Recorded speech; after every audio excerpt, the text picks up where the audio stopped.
Jesús, contigo resucitaremos. El Señor esté con vosotros. Lectura del Santo Evangelio según San Juan. Gloria a ti, Señor.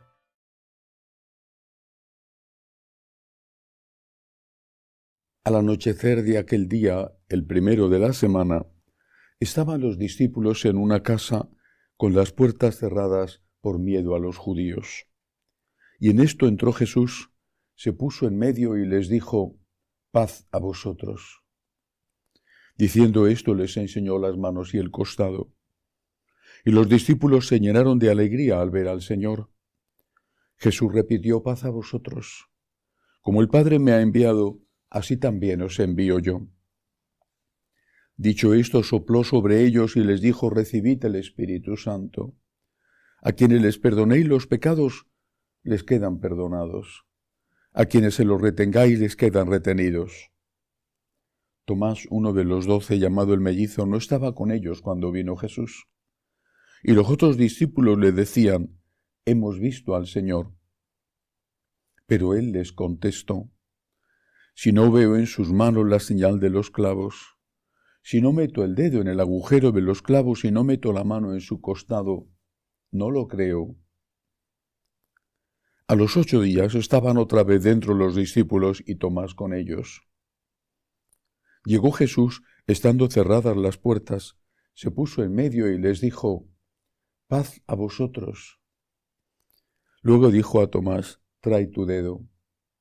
Aquí tienes mis manos. Trae tu mano y métela en mi costado, y no seas incrédulo, sino creyente». Contestó Tomás: «Señor mío y Dios mío». Jesús le dijo: «Porque me has visto, has creído. Bienaventurados los que crean sin haber visto». Muchos otros signos que no están escritos en este libro hizo Jesús a la vista de sus discípulos. Estos han sido escritos para que creáis que Jesús es el Mesías, el Hijo de Dios, y para que creyendo tengáis vida en su nombre. Palabra del Señor. Gloria a ti, Señor Jesús. Hoy la Iglesia celebra la solemnidad de la Divina Misericordia, segundo domingo de Pascua. Recordamos, por lo tanto, aquellas apariciones del Señor a Santa Faustina Kowalska en un contexto premonitorio, previo a uno de los grandes desastres de la historia de la humanidad, como fue la Segunda Guerra Mundial, que Polonia padeció de una forma especial en carne propia, cuando quedó dividida entre nazis y comunistas. Eso es importante tenerlo en cuenta, pero lo primero que nosotros tenemos que meditar es lo que significa ese concepto de divina misericordia. Es misericordia, pero es misericordia de Dios. Y va dirigida de una manera especial al perdón de los pecados. Dios es el Dios de la misericordia. Si a nosotros nos ha pedido el Señor que perdonemos hasta 70 veces 7 cada día, y eso es un número bíblico que significa todo, ¿cuánto más no hará Él? Nunca debemos dudar de que Dios está dispuesto a perdonarnos. Más aún, Dios no está condicionado por mi respuesta. Yo no puedo condicionar al infinito, al todopoderoso, al creador. Yo no le puedo condicionar. En el momento en que peco, Dios ya me ha perdonado. Lo que sucede es que para recibir el perdón, tengo que aceptarlo. Para recibir el perdón, tengo que ser consciente de que he hecho mal y tengo que pedir ese perdón. Es decir, para recibir el regalo, tengo que abrir la puerta al mensajero que me lo trae. Aunque fueras el mayor criminal del mundo, que no lo eres, obviamente, Dios ya te ha perdonado. Déjale que te perdone, déjale que su perdón llegue a ti, recupera la paz. Por eso el Señor, cuando se presenta resucitado a los apóstoles, dice siempre este saludo: paz a vosotros, paz a vosotros. Era la frase con que saludaba San Francisco de Asís: paz y bien, paz. La paz no te viene de la ausencia de dolor, de la ausencia de problemas. La paz te viene de saber que Dios te ama y que sea lo que sea que hayas hecho, Él es siempre la infinita, divina misericordia. Déjate amar, déjate salvar. Deja que la paz de Cristo entre en ti. Deja que te cure las heridas, que sane esas cosas que te están haciendo daño, cosas quizá del pasado, quizá cosas que ni siquiera recuerdas, pero que están ahí. Deja que Él corte esa pesada cadena atada a una bola de acero que arrastras en los pies y que te impide volar. Esto es lo primero que tenemos que recordar. La misericordia de Dios no tiene límites. Y este es un mensaje que nos tiene que llenar de esperanza. Y solo hace falta no engañarte a ti mismo diciendo que eso no es pecado y tener la humildad para decir: perdóname, Señor, perdóname y ayúdame. Segunda enseñanza de este día viene marcada por el contexto en que se produjo la aparición a Santa Faustina. Faltaba muy poco para la Segunda Guerra Mundial. El clima en Europa era ya bélico. Hitler se había hecho con el control, o estaba en esa operación en ese momento, con el control de una parte importante de lo que hoy es Chequia, esas montañas que la separan de Alemania, y donde había una población de mayoría alemana, pero donde sobre todo había minas de hierro que necesitaba para sus ejércitos.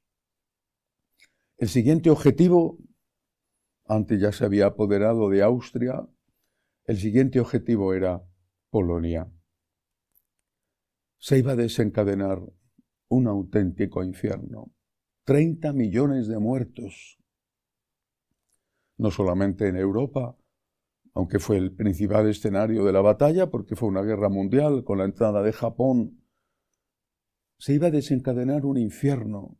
Millones de personas, no solamente los muertos, millones, los heridos, los desplazados, el hambre, la destrucción. ¿Por qué el Señor se aparece a esta joven religiosa, Santa Faustina? ¿Y por qué le dice que tenga confianza? Porque allí en Polonia iba a producirse la primera gran carnicería. En Polonia se iba a instalar uno de los más espantosos campos de concentración, Auschwitz, donde murió San Maximiliano Kolbe, donde murió Santa Edith Stein, junto con millones de víctimas, y no solo judíos. ¿Cuántos polacos murieron allí también, como San Maximiliano? En esa Polonia, donde había ya nacido Karol Wojtyła, el futuro San Juan Pablo II. Esa Polonia que tenía que resistir la división, el martirio, el ejército polaco aniquilado completamente, miles y miles de hombres asesinados. En esa Polonia hacía falta que alguien le dijera: no entiendes el porqué, pero confía en Dios. Y esta es la enseñanza.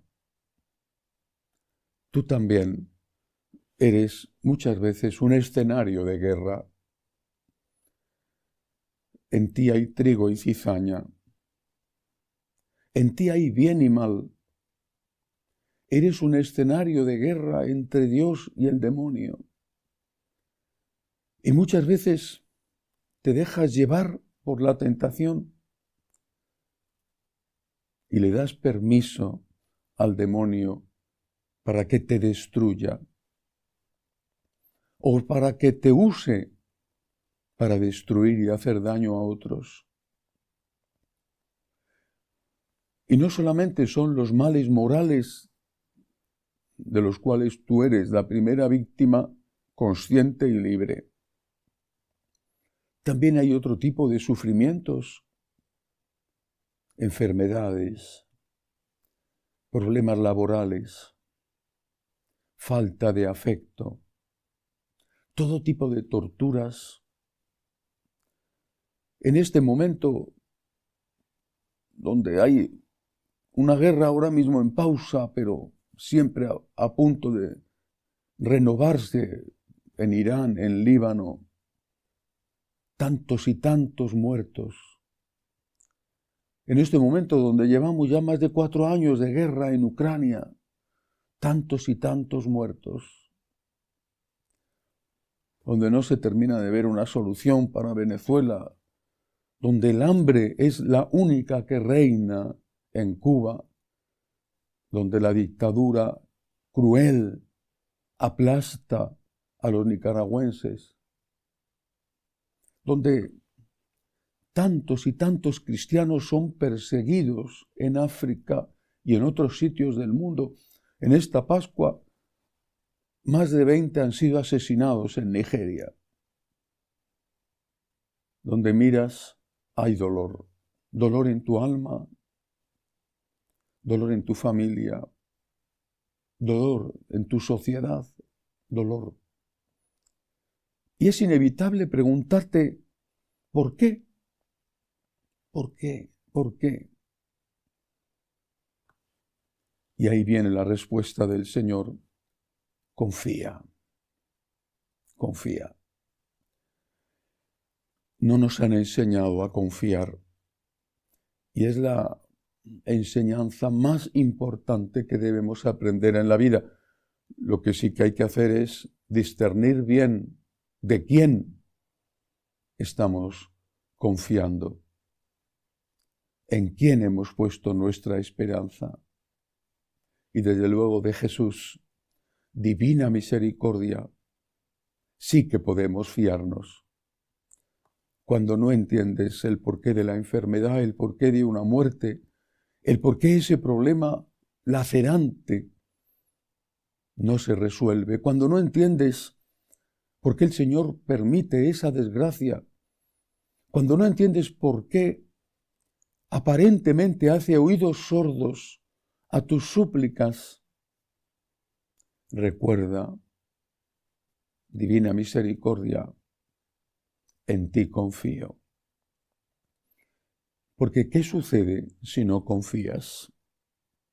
¿Qué hubiera sucedido si en aquella Polonia profundamente católica, destruida, el pueblo hubiera abandonado la fe? ¿Qué hubiera sucedido?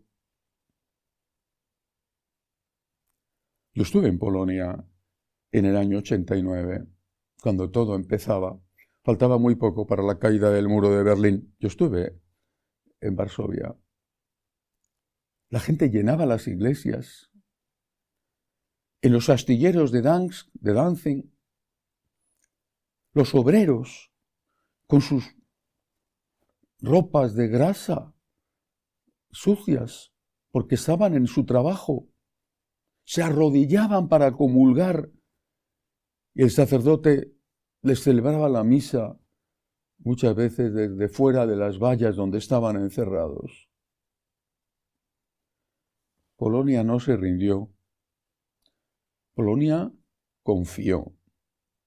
Y eso fue lo que venció al verdadero imperio del mal, que era el comunismo.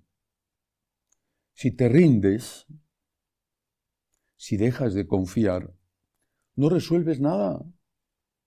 No resucita el muerto que has perdido. No se te cura el cáncer. No te dan el trabajo de tu vida. No vuelve la paz a tu patria, ni se marcha el tirano. si dejas de confiar porque no tienes respuesta, no vas a estar mejor, vas a estar peor, porque vas a estar solo. Vas a estar solo delante de un enemigo que te odia, y te odia porque eres un ser humano amado por Dios. Vas a estar solo. Lo mismo que cuando un león ataca a sus presas, siempre aísla a una de la manada. Así hace el demonio. Te aísla. Hace que te alejes de tu fuerza, de aquel que te puede sostener, del único, que aunque tengas problemas, puede evitar que te hundas con ellos. Te aísla. Y te dice sutilmente, ¿para qué tener fe si no te escucha? ¿Para qué rezar si no te oye? ¿Para qué seguir creyendo en su amor si ese amor no te sirve para solucionar los problemas? Y ahí es cuando el demonio te vence. No cuando tienes la enfermedad, no cuando tienes el problema económico, no cuando tu familia se ha derrumbado. El demonio te vence cuando te separas de Dios, porque estás solo y solo no puedes hacer nada. Los problemas no se resuelven cuando dejas de creer en Dios, cuando dejas de confiar en Dios. Los problemas no se van cuando te echas en brazos del demonio. Por eso le dijo a Santa Faustina, dile a tu pueblo, ante lo que va a venir, que no dejen de confiar en que yo les amo, aunque no entiendan dónde estoy cuando están siendo crucificados, que fue exactamente lo que le pasó a Cristo en la cruz. Por eso hoy, día de la Divina Misericordia, con Santa Faustina, con San Juan Pablo II, con San Maximiliano Kolbe, con tantos y tantas santos, santas, nosotros le decimos, Señor, yo confío en ti, confío en que perdonas mis pecados y confío, Señor, que aún en la más negra oscuridad de la noche, tú sabes lo que haces. Tú eres y serás siempre la divina providencia. Yo, Señor, confío en ti. Que así sea.